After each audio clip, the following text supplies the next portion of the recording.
حضرت علی کا فرمان ہے، مجھے تعجب ہے اس شخص پہ جو اپنی برائیوں کو جانتا ہے لیکن جب اسے برا کہا جائے تو ناراض ہو جاتا ہے۔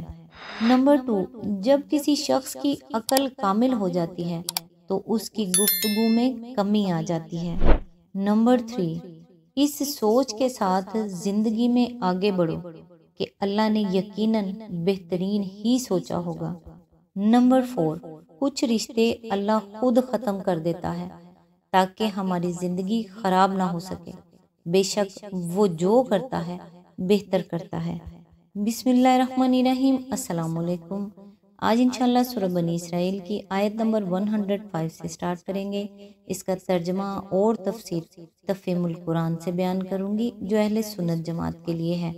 اعوذ باللہ من الشیطان الرجیم، بسم اللہ الرحمن الرحیم۔ اس قرآن کو ہم نے حق کے ساتھ نازل کیا ہے اور حق ہی کے ساتھ یہ نازل ہوا ہے، اور اے محمد صلی اللہ علیہ وآلہ وسلم، تمہیں ہم نے اس کے سوا اور کسی کام کے لیے نہیں بھیجا کہ جو مان لے اسے بشارت دے دو اور جو نہ مانے اسے متنبع کر دو۔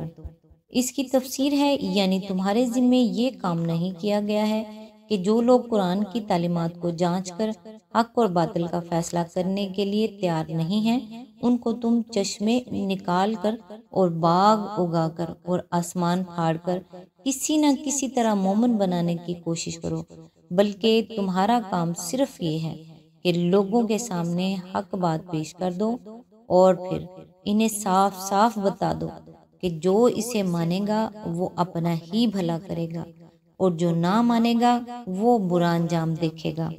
آیت نمبر 106، اور اس قرآن کو ہم نے تھوڑا تھوڑا کر کے نازل کیا ہے تاکہ تم ٹھہر ٹھہر کر اسے لوگوں کو سناؤ، اور اسے ہم نے موقع موقع سے بتدریج اتارا ہے۔ اس کی تفسیر ہے، یہ مخالفین کے اس شبے کا جواب ہے کہ اللہ میاں کو پیغام بھیجنا تھا تو پورا پیغام بیک وقت کیوں نہ بھیج دیا، یہ آخر ٹھہر ٹھہر کر تھوڑا تھوڑا پیغام کیوں بھیجا جا رہا ہے؟ کیا خدا کو بھی انسانوں کی طرح سوچ سوچ کر بات کرنے کی ضرورت پیش آتی ہے؟ اس شبے کا مفصل جواب سورہ نحل آیت نمبر 101 اور 102 میں گزر چکا ہے، اور وہاں ہم اس کی تشریح بھی کر چکے ہیں، اس لیے یہاں اس کے اعادے کی ضرورت نہیں ہے۔ آیت نمبر 107، اے محمد صلی اللہ علیہ وآلہ وسلم، ان لوگوں سے کہہ دو کہ تم اسے مانو یا نہ مانو، جن لوگوں کو اس سے پہلے علم دیا گیا ہے، انہیں جب یہ سنایا جاتا ہے تو وہ منہ کے بل سجدے میں گر جاتے ہیں۔ اس کی تفسیر ہے، یعنی وہ اہل کتاب جو آسمانی کتابوں کی تعلیمات سے واقف ہیں اور ان کے انداز کلام کو پہچانتے ہیں۔ آیت نمبر 108، اور پکار اٹھتے ہیں، پاک ہے ہمارا رب، اس کا وعدہ تو پورا ہونا ہی تھا۔ اس کی تفسیر ہے، یعنی قرآن کو سن کر وہ فوراً سمجھ جاتے ہیں کہ جس نبی کے آنے کا وعدہ پچھلے انبیاء کے صحیفوں میں کیا گیا تھا وہ آ گیا ہے۔ آیت نمبر 109، اور وہ منہ کے بل روتے ہوئے گر جاتے ہیں اور اسے سن کر ان کا خشوع اور بڑھ جاتا ہے۔ یہ آیت سجدہ ہے، یہاں جو بھی سن رہا ہے سجدہ ضرور کر لیجئے گا۔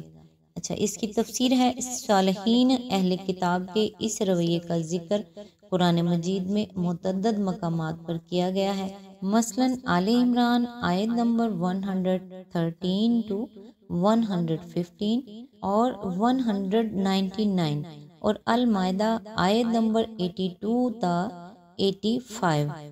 آیت نمبر 110، اے نبی صلی اللہ علیہ وآلہ وسلم، ان سے کہو اللہ کہہ کر پکارو یا رحمان کہہ کر، جس نام سے بھی پکارو اس کے لیے سب اچھے نام ہیں، اور اپنی نماز نہ بہت زیادہ بلند آواز سے پڑھو اور نہ بہت پست آواز سے، ان دونوں کے درمیان اوسط درجے کا لہجہ اختیار کرو۔ اس کی تفسیر ہے، یہ جواب ہے مشرکین کے اس اعتراض کا کہ خالق کے لیے اللہ کا نام تو ہم نے سنا تھا، مگر یہ رحمان کا نام تم نے کہاں سے نکالا؟ ان کے ہاں چونکہ اللہ تعالیٰ کے لیے یہ نام رائج نہ تھے، اس لیے وہ اس پر ناک منہ چڑھاتے تھے۔ ابن عباس کا بیان ہے کہ مکے میں جب نبی صلی اللہ علیہ وآلہ وسلم یا دوسرے صحابہ کرام نماز پڑھتے وقت بلند آواز سے قرآن پڑھتے تھے تو کفار شور مچانے لگتے اور بسا اوقات گالیوں کی بوچھاڑ شروع کر دیتے تھے۔ اس پر حکم ہوا کہ نہ تو اتنے زور سے پڑھو کہ کفار سن کر ہجوم کریں اور نہ اس قدر آہستہ پڑھو کہ تمہارے اپنے ساتھی بھی نہ سن سکیں۔ یہ حکم صرف انہی حالات کے لیے تھا۔ مدینے میں جب حالات بدل گئے تو یہ حکم باقی نہ رہا، البتہ جب کبھی مسلمانوں کو مکے جیسے حالات سے دوچار ہونا پڑے انہیں اسی ہدایت کے مطابق عمل کرنا چاہیے۔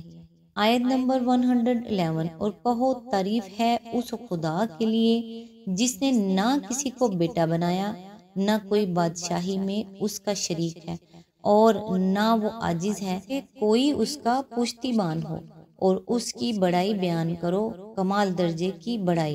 اس کی تفسیر ہے، اس فقرے میں ایک لطیف طنز ہے ان مشرکین کے عقائد پر جو مختلف دیوتاؤں اور بزرگ انسانوں کے بارے میں یہ سمجھتے ہیں کہ اللہ میاں نے اپنی خدائی کے مختلف شعبے یا اپنی سلطنت کے مختلف علاقے ان کے انتظام میں دے رکھے ہیں۔ اس بےہودہ عقیدے کا صاف مطلب یہ ہے کہ اللہ تعالیٰ خود اپنی خدائی کا بار سنبھالنے سے عاجز ہے، اس لیے وہ اپنے پشتیبان تلاش کر رہا ہے۔ اسی بنا پر فرمایا گیا کہ اللہ عاجز نہیں ہے کہ اسے کچھ ڈپٹیوں اور مددگاروں کی حاجت ہو۔ سورہ بنی اسرائیل یہاں پر مکمل ہوئی۔ نیکسٹ انشاءاللہ سورہ الکہف کی آیت نمبر 1 سے سٹارٹ کریں گے۔ تب تک کے لیے دعاؤں میں یاد رکھیے گا۔ اللہ حافظ۔